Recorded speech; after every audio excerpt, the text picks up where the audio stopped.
Welcome to the NBA Coast to Coast podcast brought to you by thelines.com. Coming to you from the West Coast, Josh Lander. Nate is recording a little bit separately, so we're doing it a little differently today. We're going to be recording separate from each other, but still get the same picks to you guys out there for best bets we've got in this video. Also have player props up in a separate episode, doing it the same format. So definitely want to continue to follow along. We'll be coming back each and every weekday this season. But let's kick it right off with Nate's first best bet of the day here for Thursday.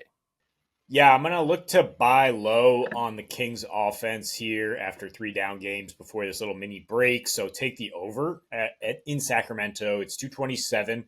And interested, both teams to score 110 here is plus money at DraftKings. And you can continue to ladder that up to get like plus 150 as soon as you go like another point or two.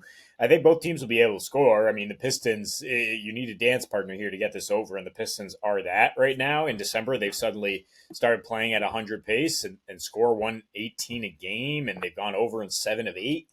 The only under, they gave up 123 to Boston, and after a little mini break for Boston, so they were raring to go. But yeah, third best offensive rating, fourth worst defensive rating. What else do you want for an over team in that span? And it's a lot driven by Cade Cunningham, who's suddenly extremely efficient, diamond people up and scoring 25 a game as well, but posting a 121 defensive rating. So Fox and Monk maybe break out of this little slump that we saw before the break. DeRozan certainly has nowhere to go but up. Hopefully Domantas Sabonis is good to go. I mean, he's once again questionable, but the guy barely ever misses games, and it's an illness. So I think he'll be back out there. But the point is, like, both are not great guarding the three right now. In fact, Detroit is dead last on above the break threes this month, guarding it and mid-range. So yeah, hello DeRozan coming back with a nice game. Kings are second worst in the paint in the non-restricted area and fifth worst above the break threes. So yeah, with Cade spraying it out to Beasley and Tim Hardaway Jr., but Beasley especially, who was just like on fire, just like catch and shoot.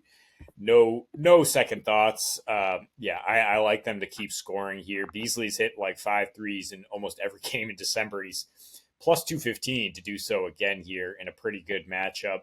Don't forget, I mean, the Kings before this 3 games spell were averaging 124 in December on 49-39 splits, and they shot 41-31 in 2 straight games against the Lakers, who have completely reshaped their defense and did pretty good. And then they went back-to-back after that against Indy and just, laid a dud right before Christmas. But new season, new opportunity to get back to what they were doing, which was, 10th best offensive efficiency at home and 9th best scoring overall. So I don't think this Kings team is a dud offensive team like they've shown in just a few games. And I think they got the right matchup here coming to town.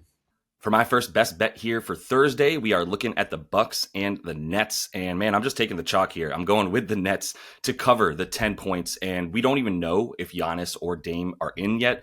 I would imagine there's no need to play them against what's now clearly the worst team in the NBA in the Brooklyn Nets. So I'm not sure that we'll see them. And to be honest, I'd prefer that they don't play because I can see the backups for Milwaukee coming in and trying a bit harder in a game that they know that they're playing for playing time, that some of them are going to be playing for future time on another team. That's what backups do when they come in. So I kind of like the idea of the hustle for the Bucks being there with their backups playing against Brooklyn's essentially backup entire squad as a backup unit. Some of these guys probably belong in the G League that we'll be seeing on the floor for Brooklyn. If you look at them since the trade of Dennis Schroeder, and they're just going to continue to move everybody out. We've seen Dorian Finney-Smith play like 1 game. We've seen Cam Johnson miss a game. Everybody here. And Cam is a guy that they're going to continue to try to put out there and showcase so that Cam Johnson can also get traded to another team. So either way, even if you have some of the better players on Brooklyn out there, they're not like legit starters elsewhere in the league outside of a couple guys. And then you've got the fact that they don't really have any offensive game or fluidity. If you look at them since the trade, they are dead last in net rating. They're somehow 3rd worst in offensive rating instead of worse than that, 6th worst in defensive rating. And you've seen teams just sort of give up really as they're playing them and winning by double digits in the 3rd quarter. They're also playing at a super slow pace, which they've been doing all season. On the season, they're on the slowest pace in the league. And the Bucks have been picking things up with their pace. their defensive rating, especially up to third in the last 5 games and seventh overall in the last 10. And granted, the strength of schedule hasn't been incredible, but it's been good enough. It's in the last 5, especially for the Bucks. They're at the 11th hardest strength of schedule. And the only thing that the Nets have been able to do to get actual points in their last 5 games since that trade of Schroeder is offensive rebound and get second chance points with like 3 bigs that they're throwing out there between Clowney, Claxton, and Day'Ron Sharpe.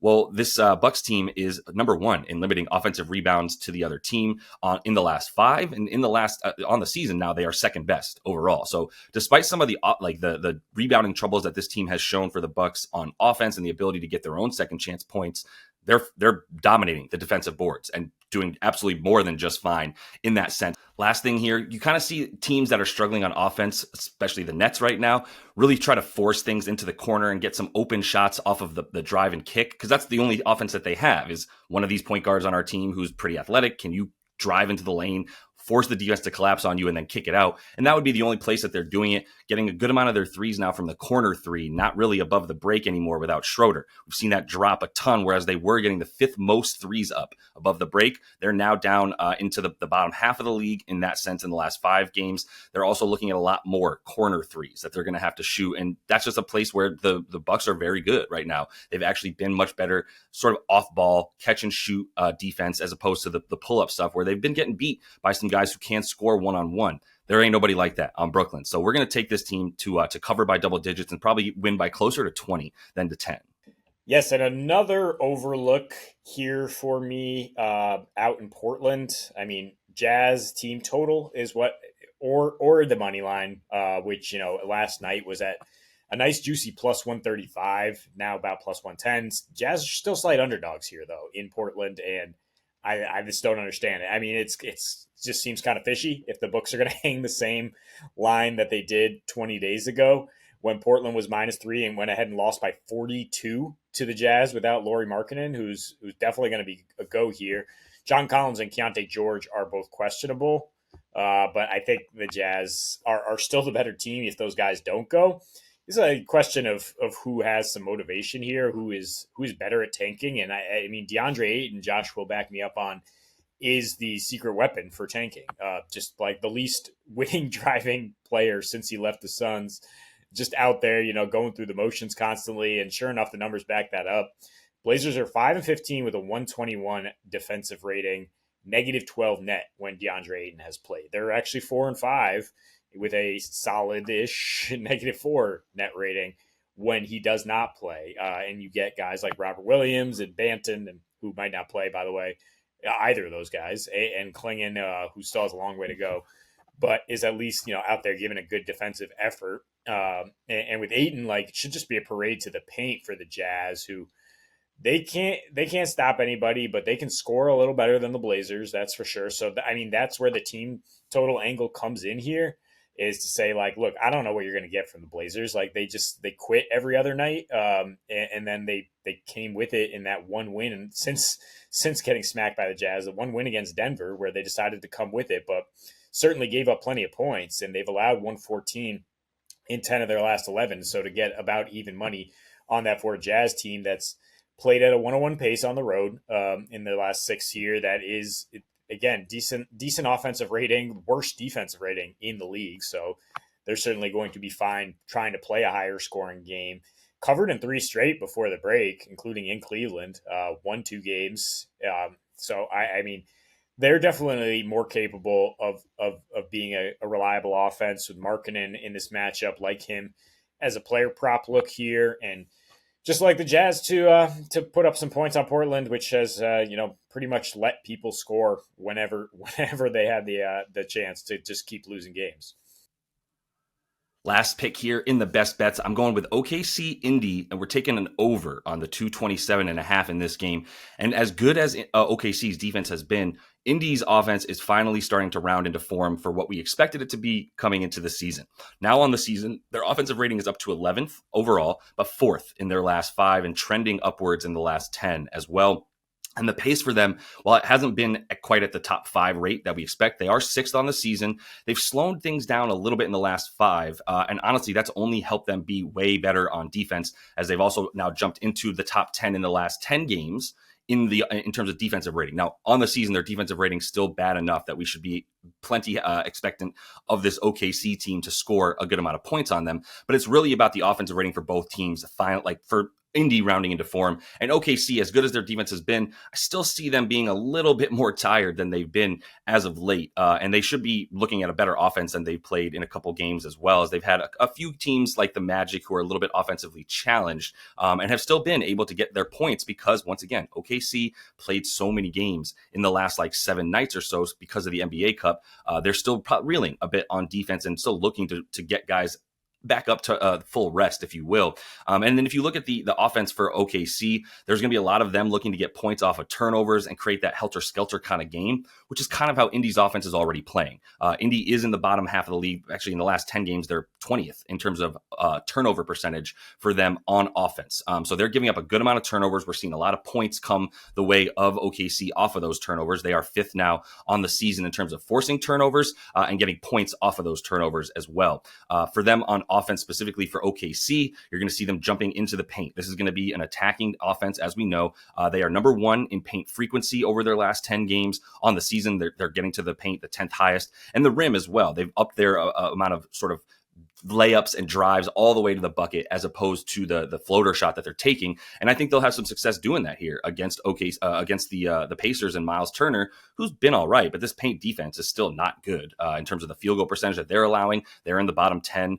Teams are getting what they want in the paint against them. And then you look on the other side of the ball for Indy, and look, this is going to be a top 2, top 3 defense in the league for OKC. But we're talking about an Indy team that has finally come around with its shooting and created a lot of open threes. They're now 2nd in effective field goal percentage over the course of the last 5, and on the season up to 4th in terms of their shooting and their true shooting as well, which has been incredibly impressive now that they've finally gotten the offense to the drive and kick and sort of helter-skelter offense that they want to play, which once again does lead to more points for OKC, because when you put them in their defense in a helter-skelter situation, they're going to get a lot of those points off of turnovers and in the transition, where we've seen them have the 4th highest frequency of their possessions go into the transition, right? And for this Pacers defense, very inefficient. They're in the bottom 6 in terms of allowing transition points to the opponent. So we should see OKC get some points off of turnovers, get into transition, but we're also going to see the Pacers finally do that a lot more. They're now up into the top 10 in terms of the frequency with which they're playing in the transition as well. I don't believe in their defense at all. I believe in their ability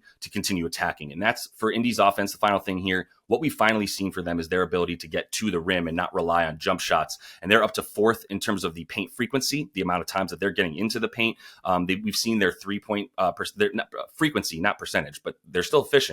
But the 3-point the amount of threes that they're taking is what I'm trying to say here. That is, we've seen decrease a little bit as they've gotten to the free throw line more and gotten some more stuff going to the rim, which is huge for the offense. So I think they'll be able to attack iHeart in the paint and find some success on offense. And we'll see an over in this one. But that is all the time we have for you in the Best Bets episode. Definitely make sure to subscribe to that page. Check out player props as well. Until we see you next. Happy betting.